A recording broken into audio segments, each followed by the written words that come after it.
Existem lugares no mundo que absorvem as emoções humanas. Paredes que testemunharam tanta dor, tanto desespero e tanta loucura, que o próprio ar se torna pesado, denso, carregado com os ecos do passado. E poucos lugares concentram essa energia de forma tão pura e aterrorizante quanto um hospital psiquiátrico. Durante o dia, são instituições de tratamento, lugares de ciência e medicina, com corredores iluminados e o movimento constante de médicos e enfermeiros. Mas à noite, o hospital se transforma. As luzes se apagam, os corredores se tornam labirintos de sombras e silêncio. E as histórias que as paredes guardam começam a sussurrar. E no centro desse silêncio opressor, existe uma figura solitária, o vigia noturno. Um homem ou uma mulher cuja única tarefa é caminhar por esses corredores vazios, garantindo que tudo esteja em ordem. Mas o que é a ordem? Em um lugar construído sobre as ruínas da razão, o vigia noturno não está lá apenas para proteger o hospital de intrusos do mundo exterior. Ele está lá para ser a testemunha solitária dos intrusos que nunca foram embora. Ele é o guardião dos segredos, o ouvinte dos lamentos que ecoam sem voz, o observador das sombras que se movem quando ninguém está olhando. As histórias que você vai ouvir a seguir não são lendas urbanas. São fragmentos de experiências reais, compartilhadas em voz baixa por homens e mulheres que escolheram a solidão da noite como profissão e encontraram algo muito pior do que ladrões ou vândalos. Eles encontraram a prova de que, em certos lugares, a loucura não morre com os pacientes. Ela se infiltra nas paredes, no chão, no ar, e espera pacientemente pela chegada da noite, para poder caminhar livremente pelos corredores mais uma vez. Prepare-se. As portas do sanatório estão se abrindo e nós vamos entrar, guiados pelas lanternas trêmulas daqueles que viram o que a escuridão esconde. Relato 1. O corredor das crianças. Meu primeiro posto como vigia noturno foi uma espécie de batismo de fogo, um mergulho direto no abismo.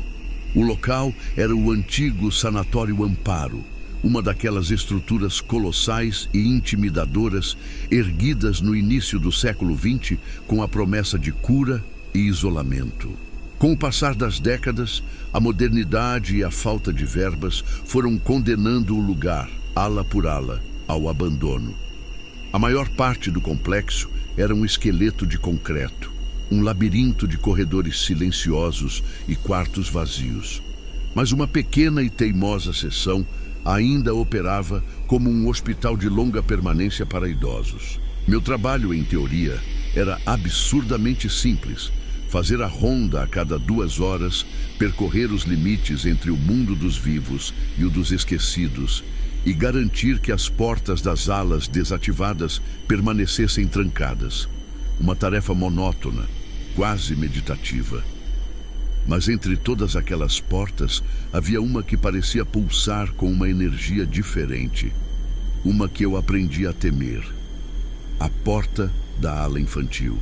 Ela havia sido selada nos anos 70, uma consequência direta de um incêndio de causas nunca totalmente esclarecidas. Um evento que os registros descreviam com uma frieza burocrática que só aumentava o mistério. Atravessar aquela porta era como entrar em uma fotografia tridimensional do passado. O tempo ali dentro não passava, ele havia coagulado. Berços de ferro, alinhados com uma precisão militar e fantasmagórica, exibiam a ferrugem como cicatrizes. Brinquedos de madeira, carrinhos sem rodas e bonecas de pano com olhos de botão arrancados jaziam espalhados pelo chão, como se as crianças tivessem simplesmente largado tudo e desaparecido no ar. E nas paredes, pregados com taxinhas enferrujadas, desenhos infantis que deveriam ser inocentes, mas que continham traços perturbadores. figuras humanas com membros longos demais, sóis negros, casas tortas com rostos gritando nas janelas. O cheiro era uma entidade própria, uma mistura nauseante de mofo úmido, madeira podre e a fumaça fria e eterna do incêndio, um odor que se agarrava à sua roupa e à sua memória. Desde a primeira noite, um ódio visceral por aquele corredor se instalou em mim. Não era um medo comum. Era uma repulsa física. Havia um frio ali que desafiava a lógica. Um frio que não vinha de janelas quebradas ou da falta de aquecimento. Era um frio senciente que parecia se infiltrar por baixo da sua pele, encontrar seus ossos e sussurrar sobre a mortalidade. Nas primeiras semanas, tentei racionalizar. Os sons eram apenas estalos, rangidos. Minha mente, treinada no exército para encontrar explicações lógicas, catalogava tudo como a idade do prédio.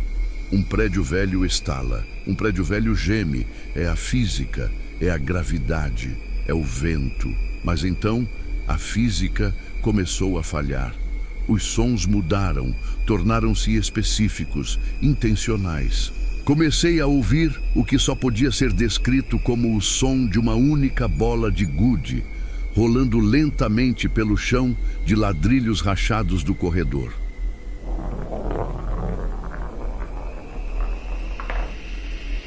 O som era nítido, cristalino. Começava em uma ponta perto da entrada, rolava por uns 10, talvez 15 metros e parava abruptamente. Eu ia verificar, claro, era meu trabalho. Com o coração martelando contra as costelas, eu acendia a potente lanterna Maglite, seu facho de luz cortando a escuridão como uma lâmina. E não havia nada. O chão estava coberto por uma fina camada de poeira e detritos intocada. Nenhum objeto esférico, nenhuma fonte para o som. Isso se repetiu por noites a fio. Sempre o mesmo som, sempre no mesmo horário, por volta das 3 da manhã, a chamada Hora do Diabo. Um clichê que eu passei a respeitar. Eu estava começando a duvidar da minha própria sanidade. O isolamento, a privação de sono, a atmosfera opressora, tudo conspirava para me pregar peças. Eu precisava de uma prova. Precisava desmascarar o fantasma na minha própria cabeça. Então, em uma noite particularmente fria, eu preparei uma armadilha para a minha própria mente. Quando ouvi o som familiar da bola de gude começar sua jornada pelo corredor, eu não hesitei. Eu corri.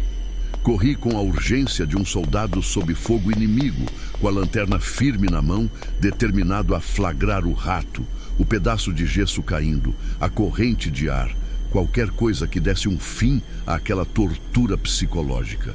Eu era mais rápido que o som. Cheguei ao final do corredor, ofegante, com os pulmões queimando, e o som parou exatamente aos meus pés. Apontei a lanterna para o chão, varrendo cada centímetro quadrado. Nada.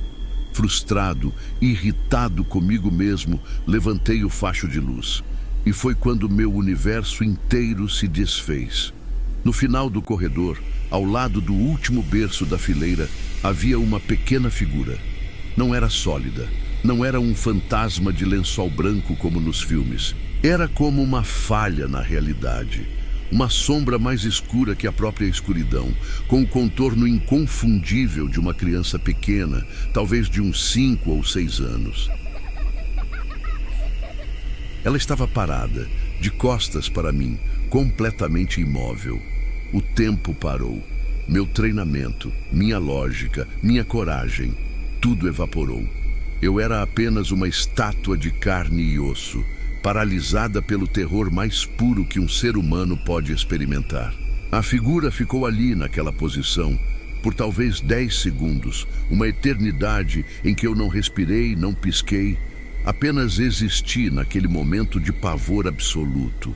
E então, muito, muito lentamente, ela começou a se virar na minha direção. O movimento era antinatural, rígido, como uma marionete sendo puxada por fios invisíveis. Eu não esperei para ver o rosto.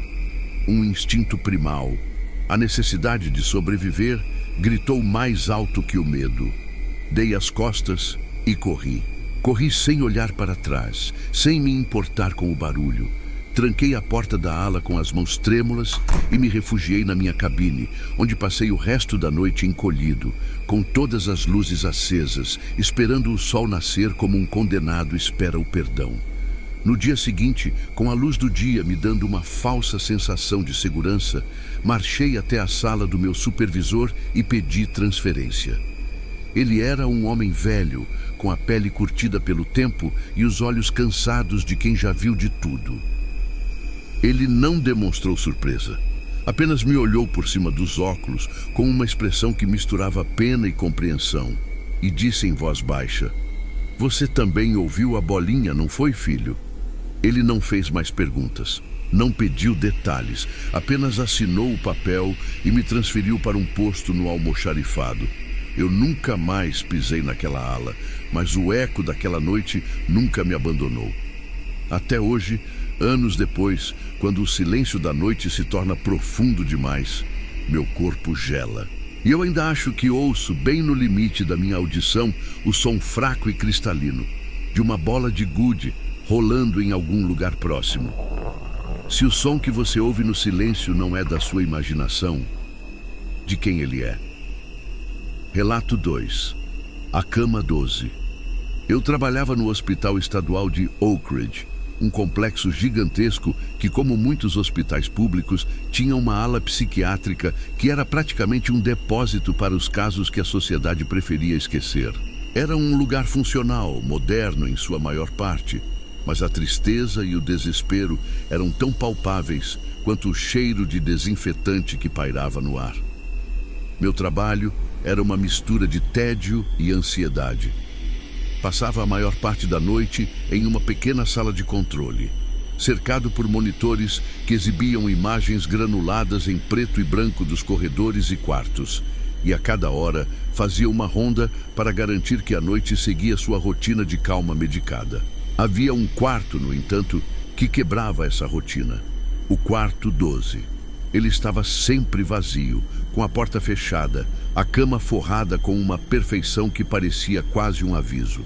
A história, o folclore noturno que corria em sussurros entre enfermeiros e vigias, era que nenhum paciente conseguia passar mais de uma noite ali. Os relatos eram assustadoramente consistentes. Todos descreviam a mesma visão. Um homem alto, esguio, quase esquelético, que ficava em pé no canto mais escuro do quarto, perto da janela, completamente imóvel, apenas observando. A administração, claro, tinha uma explicação pronta e conveniente. Eram alucinações, efeitos colaterais da medicação pesada, manifestações da própria psicose dos pacientes. Mas nós, os operários da noite, que víamos os olhos aterrorizados dos pacientes ao serem removidos de lá, sabíamos que era mais do que isso.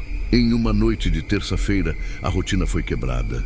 Um novo paciente, um jovem que não devia ter mais de 20 anos, foi admitido após um surto psicótico agudo. Ele estava confuso, assustado, e o hospital estava lotado. Como um jogo de azar cósmico, a única cama disponível era a do quarto 12.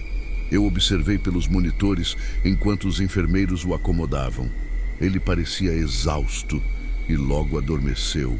As primeiras horas foram tranquilas, mas por volta das 2 da manhã, a hora em que a barreira entre os mundos parece mais fina, eu vi pelo monitor que o jovem estava sentado na cama. Seus olhos estavam fixos no canto do quarto, o mesmo canto de todas as histórias. Mas ele não parecia assustado. Sua expressão era de uma curiosidade genuína, quase infantil, e então ele começou a conversar. Ele falava para o vazio, gesticulando com as mãos, às vezes sorrindo, outras vezes franzindo a testa, como se estivesse tendo a conversa mais normal e agradável do mundo com um velho amigo que eu não podia ver. Intrigado, aumentei o volume do áudio do quarto. Apenas a voz dele era audível, era uma confissão. Ele falava sobre sua infância, sobre o bullying na escola, sobre o medo de nunca ser bom o suficiente para o pai. Era um fluxo de consciência doloroso e catártico, derramado para a figura silenciosa no canto. De repente, ele parou de falar. Seu corpo ficou tenso. Ele permaneceu em silêncio por um longo minuto, olhando fixamente para o canto, como se estivesse ouvindo atentamente a uma resposta. E foi então que seu rosto se transformou. A calma curiosa se desfez, sendo substituída por uma máscara de puro e absoluto terror. Seus olhos se arregalaram, a boca se abriu e ele começou a gritar. Eu já tinha ouvido muitos gritos naquele hospital. Gritos de raiva, de dor, de frustração, mas aqueles eram diferentes. Eram gritos de pânico existencial.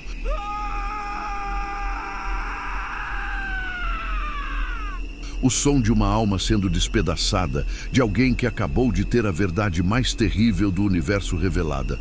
Ele se encolheu na cama, abraçando os joelhos, cobrindo os ouvidos com as mãos, como se pudesse bloquear a voz que agora, claramente, estava dentro de sua cabeça. Não, não, por favor, não, para! Ele berrava para o nada. Eu imediatamente chamei a equipe de enfermagem pelo rádio e corri pelos corredores em direção ao quarto. Quando abrimos a porta, a cena era desoladora. O jovem estava em posição fetal, tremendo violentamente, chorando de uma forma incontrolável e primitiva. Os enfermeiros, experientes e eficientes, o sedaram rapidamente. Enquanto o levavam para um quarto de isolamento, eu fiquei para trás por um instante, compelido por uma curiosidade mórbida a olhar para o quarto 12.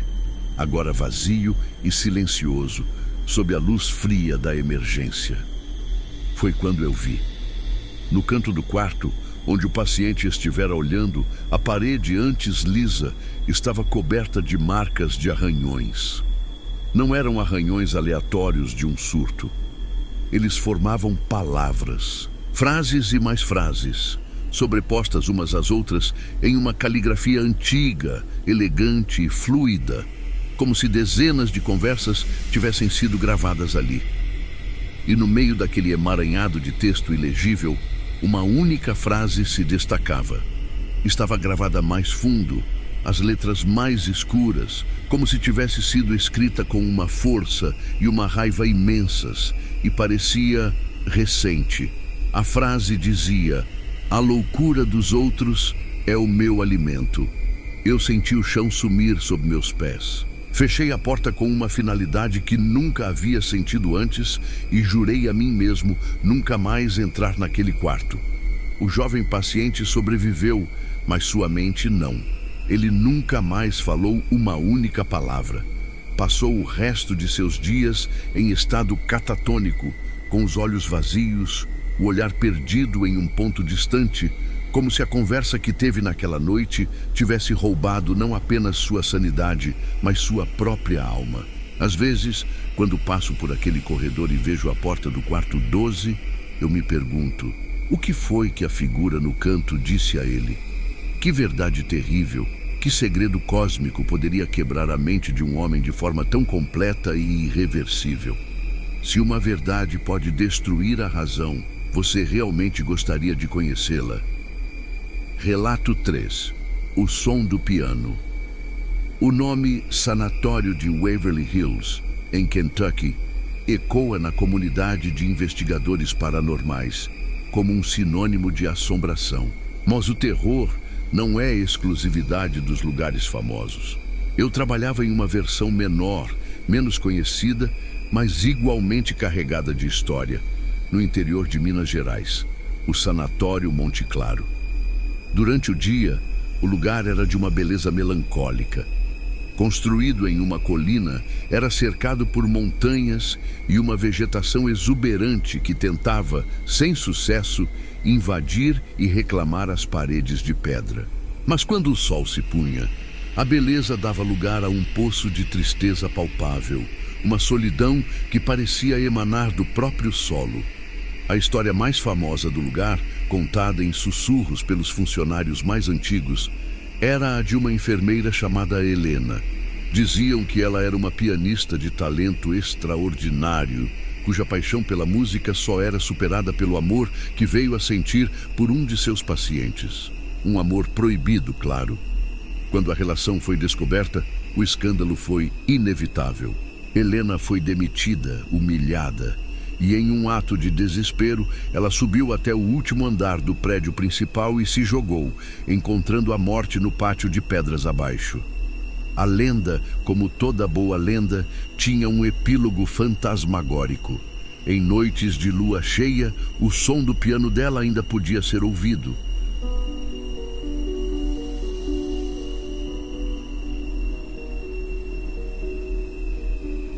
Uma melodia triste ecoando pelos corredores vazios.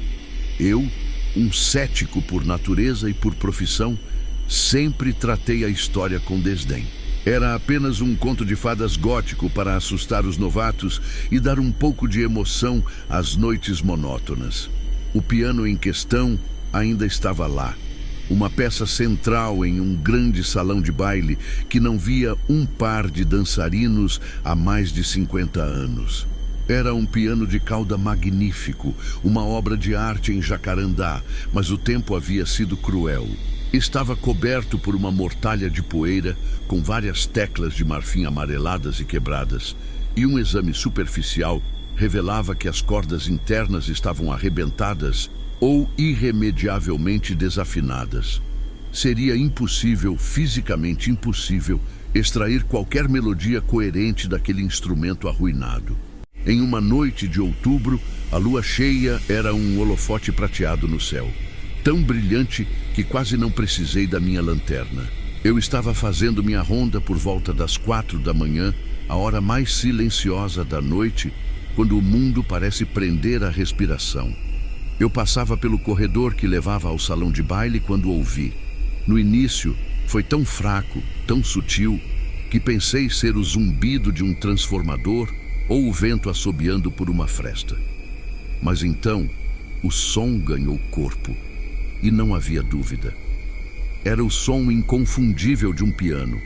E não era um som cacofônico, de teclas sendo batidas ao acaso. Era uma peça clássica, complexa, executada com uma precisão e uma emoção que me arrepiaram. Era uma melodia de uma beleza devastadora, uma valsa triste que parecia carregar todo o peso do arrependimento e da perda do mundo em suas notas. Meu primeiro pensamento, o do vigia pragmático, foi que alguém havia invadido o salão. Um adolescente procurando emoção, talvez. Peguei minha lanterna e meu rádio, pronto para dar o flagrante. Quanto mais eu me aproximava da porta dupla de madeira do salão, mais alto e claro ficava o som. A música vinha inequivocamente de dentro daquele salão. A acústica do lugar a amplificava, fazendo parecer que eu estava no meio de uma sala de concertos. Parei em frente à porta, o coração batendo descompassado na garganta. A música continuava, fluindo com a habilidade de um virtuoso. Eu podia ouvir cada nota, cada acorde, cada pausa dramática que parecia um suspiro. Era, sem exagero, a música mais bonita e mais desoladora que eu já tinha ouvido em toda a minha vida. Respirei fundo, tentando acalmar os nervos. Girei as duas maçanetas de latão gelado e empurrei as portas de uma só vez, com força. O som parou. Não diminuiu, não se desvaneceu. Ele cessou instantaneamente, como se um interruptor tivesse sido desligado. O silêncio que se seguiu foi mais ensurdecedor que a própria música. O salão estava mergulhado na escuridão, quebrado apenas pelos feixes de luar que entravam pelas janelas altas e arqueadas, iluminando o contorno fantasmagórico dos móveis cobertos por lençóis brancos.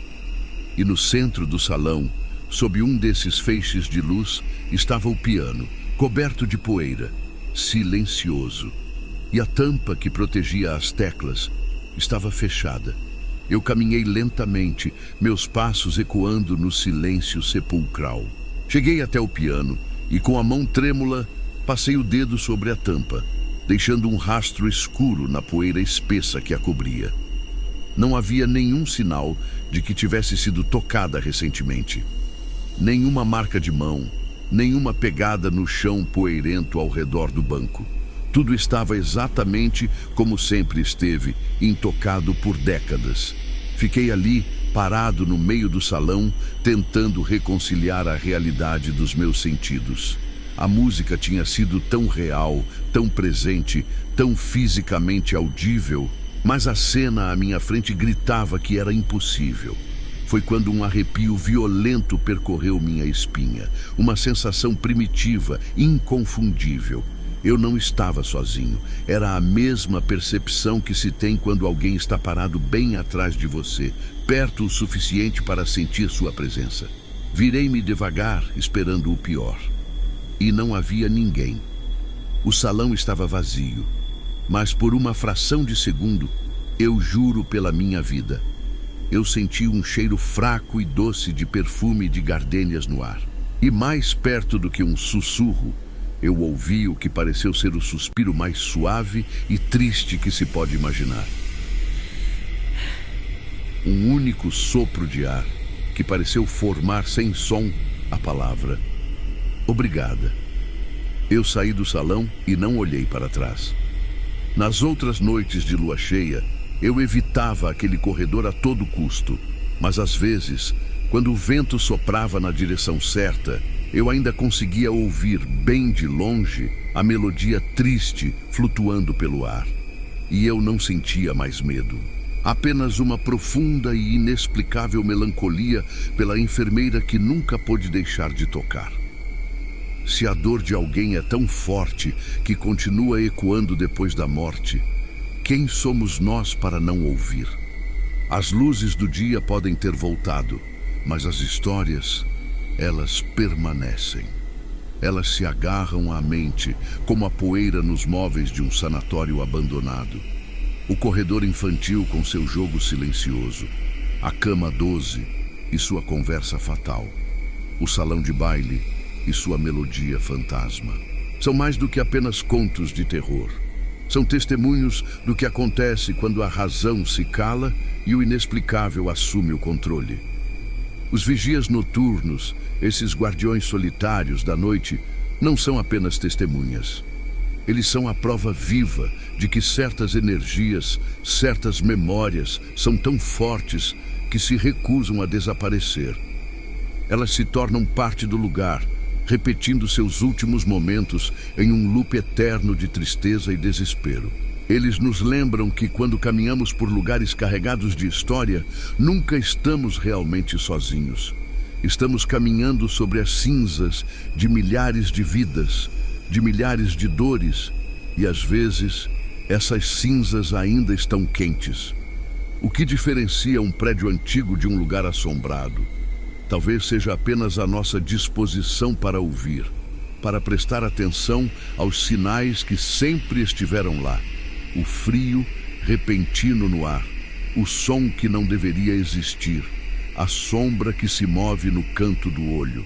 Talvez o verdadeiro terror não seja o que se esconde nesses lugares, mas a percepção de que o véu entre o nosso mundo e o deles é muito, muito mais fino do que gostamos de admitir. E que, para atravessá-lo, às vezes, basta estar no lugar certo, na hora errada e prestar atenção. Se você gostou dessas histórias e quer continuar explorando os corredores escuros da mente, curta este vídeo e inscreva-se no canal. Há muitos outros relatos esperando para serem desenterrados. Então, da próxima vez que você passar por um prédio antigo e imponente, com janelas escuras que parecem olhos vazios, lembre-se de que lá dentro, nos corredores silenciosos, pode haver um homem com uma lanterna fazendo sua ronda. E ele não está sozinho. Ele nunca está.